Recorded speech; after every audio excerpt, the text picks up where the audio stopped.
So Claygent is the name of Clay's AI research tool, and it works very similar to what you may have experienced with ChatGPT. For example, you may have asked ChatGPT to give you a list of companies or maybe a list of recommendations for your next vacation in Europe.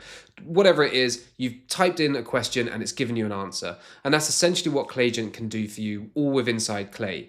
Now, just to give you an idea of some of the things it can do, it can search for a company looking at their domain or their LinkedIn company profile and tell you if the company is hiring right now, or what was the topic of the company's most recent blog post. Who are the investors of this company, or who is the hiring manager for this open role? What titles does this company sell to? What was the last podcast their CEO was on? Really, the possibilities are endless, and within Clay you can actually use the templates that they've built already.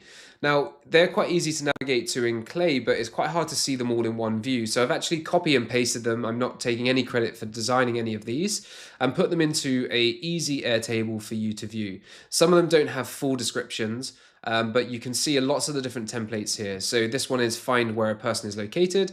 And what it does is it scrapes a person's LinkedIn to determine where they are located. Now, great example here. You have to be mindful that because the individual can update that to say whatever they want, they might be on holiday in Hawaii at the moment. So they change their LinkedIn location to say Hawaii.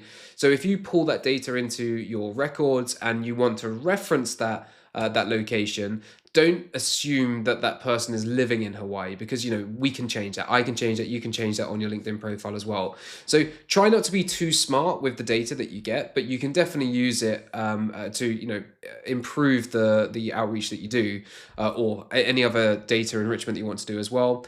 Another example is find a company YouTube account. So that's really useful if you're a video production company or agency or software, and you want to find out how recent people have been uploading on YouTube. That's a great use case of Claygent. A couple of other examples is find number of pricing plan options. So that visits a company's site and determines whether or not they offer enterprise or custom plans.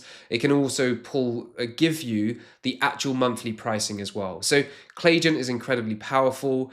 Just imagine it's like you using ChatGPT to ask a question, but it happens all inside Clay and can give you that data and their responses in a structured way, which you can then use for more things. I think I'll stop there. That's probably the simplest definition and example and explanation of Claygent I can give.